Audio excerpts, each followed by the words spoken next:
All right. It's enough dicking around. So I'm trying to read the Declaration of Independence and it's getting me all tickled inside. Not tickled in the laughing way, but like in the uh, full circle. I finally answered certain questions, resolution sort of way. Um, with the kidney failure that I've been through in the last few years, it almost feels like and what I would imagine enslavement is like because I'm stuck doing the same thing every night and I don't have a choice if I want to, stay alive and enjoy the life that I have. Um, so I spend 10 hours every night hooked up to a machine. What it does is it filters my blood so that way, because my kidneys don't filter my blood properly. And so it keeps me alive. But the trade off for living is I don't get to have a nightlife. So I don't get to go out and have fun like everybody else, which I don't have any quarrels with. I have plenty of fun by myself. I've actually found a lot of things to do, especially like with this YouTube channel and just with other things that I'm doing. Like I'm rewatching Star Trek: The Next Generation and Stargate SG-1 and Atlantis right now, and getting to really see the history of like our world kind of underlined into the different TV shows and the different aspects, different characters and stuff. It's really interesting. Because before I used to just watch it for entertainment purposes, but now, like I actually feel like there's actual learning experiences. Like if I wanted to, I could translate some of these episodes into like kid stories or like learning lessons that could be used. That's how I read the Bible too. Is you learn from these people because it seems like the Israelites, from what I've read so far, they just keep making the same mistake unless they have a godly human, a human that's got that has that connection to God or to the one or to the the foundation, if you want to call it that. Um, and by having that person around to keep people in line, they seem to thrive. But then as soon as that person dies, it's just everybody seems to forget. And it's almost like the momentum from that one person just completely, or at least the momentum of God or whatever highest source passes through that person, amplifies to everybody else in the surrounding area. So,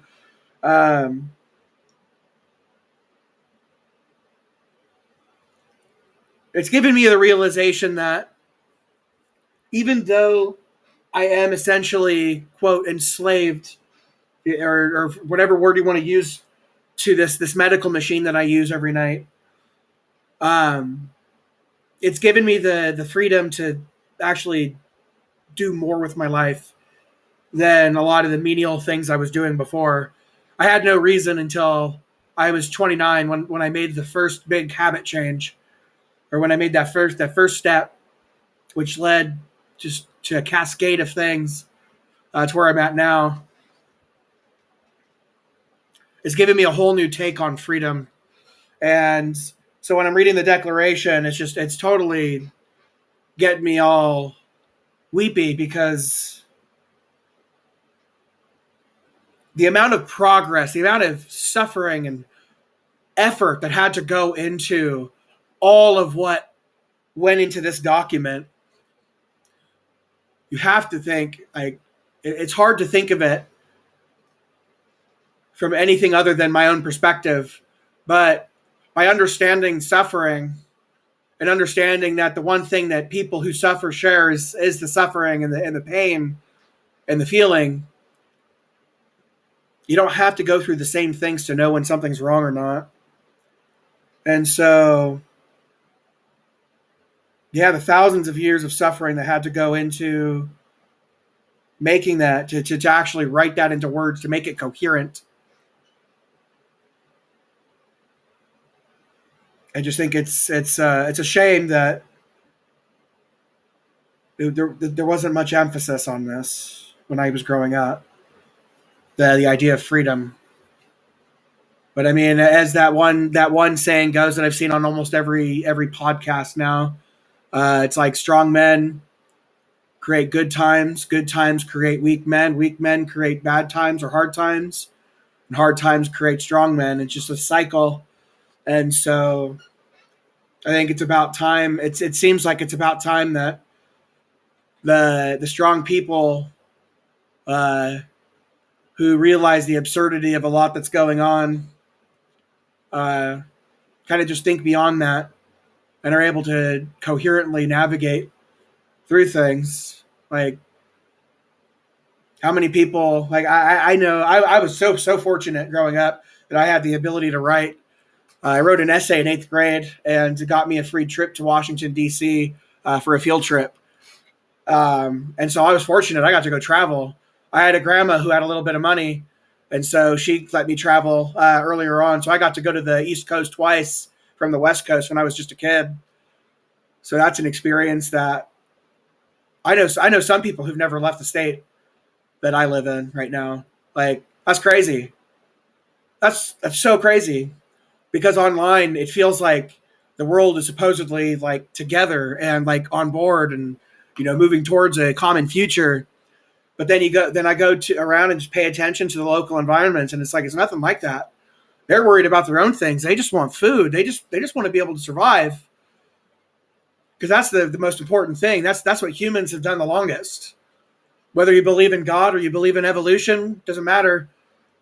We know for a scientific fact that humans have been around for at least a couple 100,000 years, uh, at least relative time. So whether it's a few thousand years based on biblical time, which I doubt it's the same as the time that we use, using the same calendar we use, because calendar is just a technology. There's all sorts of calendars we could use. We could measure all sorts of objects in space and create a calendar based on it. So, anywho, I'm getting off track.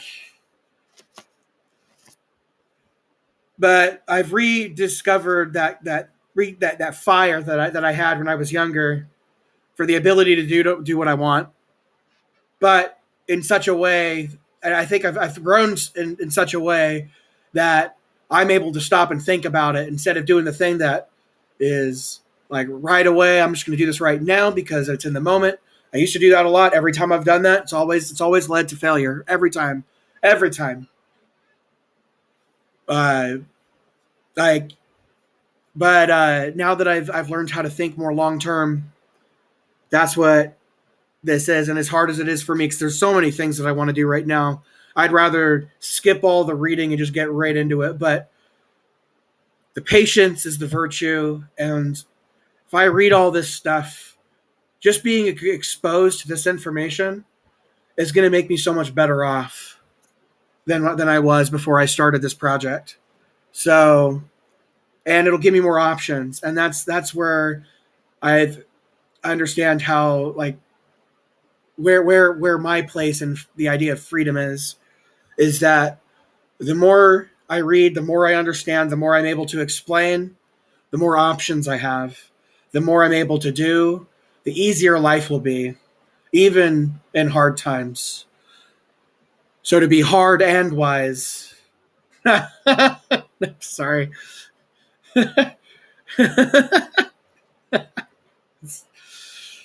And naughty minded, I guess. You gotta make it fun. That's the problem that I've had with school, with textbooks and stuff. It's like the way textbooks are outlined is genius, considering the history of the written word, because it just incorporates so many things. But there's so many better ways that we could do it, especially when it comes to like actual in-person lecturing, in-person learning. And that's ultimately what my goal has been. I think that's what will ultimately be my freedom will be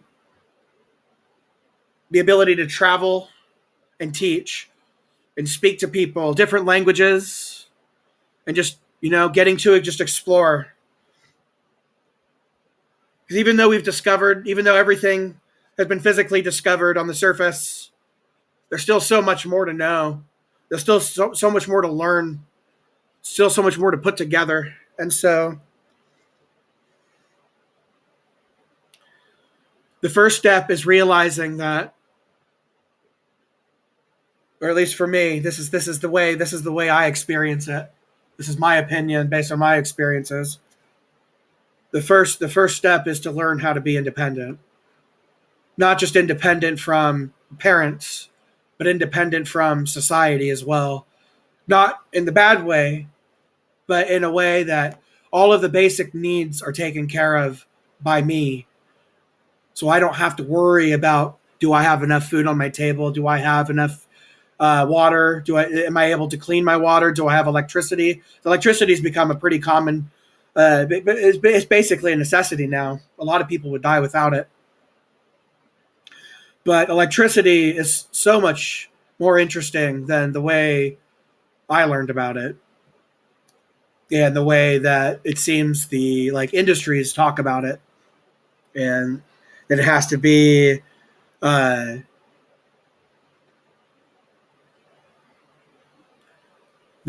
centralized, and it has to be one giant source somewhere. Because it seems like the one giant source somewhere is also, it tends to be where the highest amount of emissions come from, which climate change seems to be a big thing right now with all the alarm going on with it. But nothing really seems to be done about the industrialization processes that led to it in the first place. So I think the answer becomes decentralized, and that I will learn how to understand electricity. I think I have a pretty good intuition of how it works, and how it expresses itself, or manifests itself. I say expresses because, in a way, I treat atoms for the basic building blocks as if they were individual humans, because individual humans are capable of so much potential. Well, so is the individual atom. And so, the sheer number of atoms in a single material that we can hold in our hands is just unimaginable. So, anywho, off topic again. I'm going to go ahead, now that I've gotten myself out of the emotional state, I can go ahead and try to read this again. This is the Declaration of Independence, read from the Webster's New World Dictionary, the Student Handbook. In Congress, July 4th, 1776, the unanimous declaration of the 13 United States of America. When in the course of human events it becomes necessary for one people to dissolve the political bonds which have connected them with another, and to assume among the powers of the earth the separate and equal station to which the laws of nature and of nature's God entitle them, a decent respect to the opinions of mankind requires that they should declare the causes which impel them to the separation.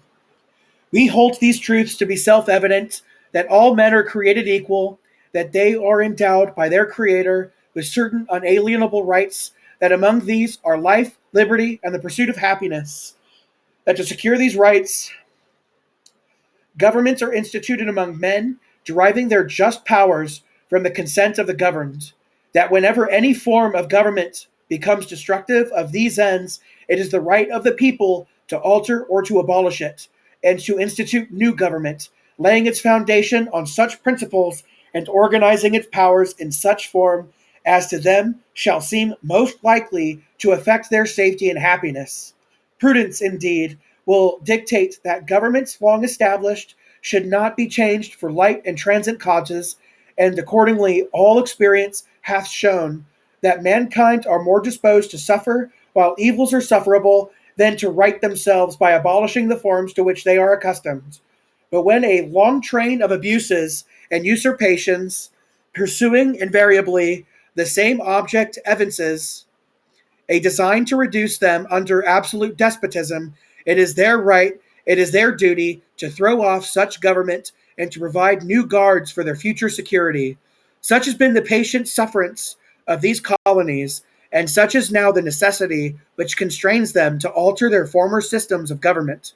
The history of the present King of Great Britain is a history of the repeated injuries and usurpations, all having in direct object the establishment of an absolute tyranny over these states. To prove this, let facts be submitted to a candid world. He has refused his assent to laws the most wholesome and necessary for the public good. He has forbidden his governors to pass laws of immediate and pressing importance unless suspended in their operation until his assent should be obtained. And when so suspended, he has utterly neglected to attend to them. He has refused to pass other laws for the accommodation of large districts of people unless those people would relinquish the right of representation in the legislature, a right inestimable to them and formidable to tyrants only. He has called together legislative bodies at places unusual, uncomfortable, and distant from the depository of their public records for the sole purpose of fatiguing them into compliance with his measures. He has dissolved representative houses repeatedly for opposing, with manly firmness, his invasions on the rights of the people. He has refused for a long time, after such dissolutions, to cause others to be elected, whereby the legislative powers, incapable of annihilation, have returned to the people at large for their exercise, the state remaining in the meantime exposed to all the dangers of invasion from without and convulsions within.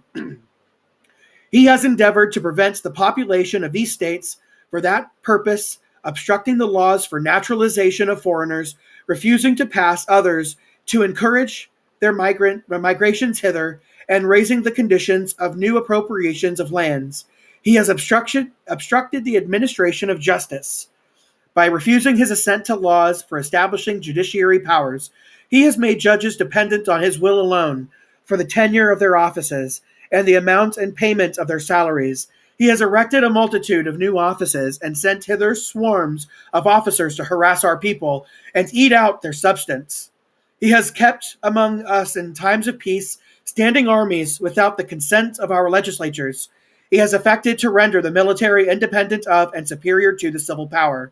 He has combined with others to subject us to a jurisdiction foreign to our Constitution and unacknowledged by our laws, giving his assent to their acts of pretended legislation, for quartering large bodies of armed troops among us, for protecting them by a mock trial from punishment for any murders which they should commit on the inhabitants of these states, for cutting off our trade with all parts of the world, for imposing taxes on us without our consent, for depriving us in many cases of the benefits of trial by jury, for transporting us beyond seas to be tried for pretended offenses, for abolishing the free system of English laws in a neighboring province, establishing therein an arbitrary government and enlarging its boundaries so as to render it at once an example and fit instrument for introducing the same absolute rule into these colonies, for taking away our charters, abolishing our most valuable laws, and altering fundamentally the forms of our governments,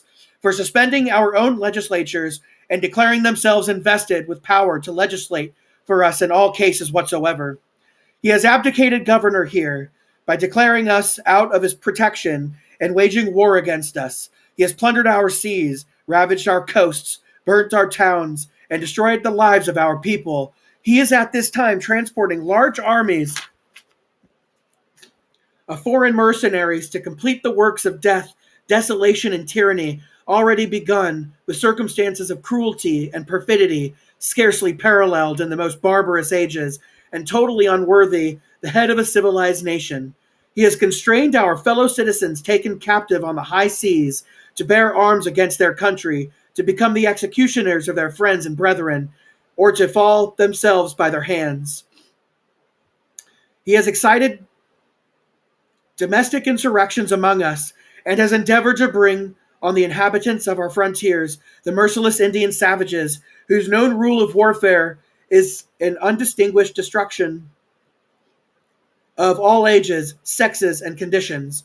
In every stage of these oppressions, we have petitions for redress in the most humble terms. Our repeated petitions have been answered only by repeated injury. A prince whose character is thus marked by every act which may define a tyrant is unfit to be the ruler of a free people, nor have we been wanting in attentions to our British brethren. We have warned them from time to time of attempts by their legislature to Oh, shit. You scared the shit out of me. I'm sorry. Oh, all right. Sorry about that. Got a little scare factor. Roommate came home. So, gonna finish reading this. I think I'm on this paragraph. I'm not sure. In every stage of these oppressions, we have petitioned for redress in the most humble terms. Our repeated petitions have been answered only by repeated injury. A prince whose character is thus marked by every act which may define a tyrant is unfit to be the ruler of a free people. Nor have we been wanting in attentions to our British brethren. We have warned them from time to time of attempts by their legislature to extend an unwarrantable jurisdiction over us. We have reminded them of the circumstances of our emigration and settlement here. We have appealed to their native justice and their magnanimity, and we have conjured them by the ties of our common kindred to disavow these usurpations, which would inevitably interrupt our connections and correspondence. They too have been deaf to the voice of justice and consanguinity. Wow, words I've never heard before. We must therefore acquiesce in the necessity which denounces our separation and hold them as we hold the rest of mankind, enemies in war, in peace, friends. We therefore, the representatives of the United States of America in General Congress, assembled, appealing to the Supreme Judge of the world for the rectitude of our intentions, do, in the name and by authority of the good people of these colonies, solemnly publish and declare that these united colonies are, and of right ought to be, free and independent states. They are absolved from all allegiance to the British Crown, and that all political connection between them and the state of Great Britain is and ought to be totally dissolved, and that as free and independent states they may have full power to levy war, conclude peace, contract alliances, establish commerce, and to do all other acts and things which independent states may of right do. And for the support of this declaration, with a firm reliance on the protection of divine providence, we mutually pledge to each other our lives, our fortunes, and our sacred honor. Cool. It was a good read. And that's the Declaration of Independence.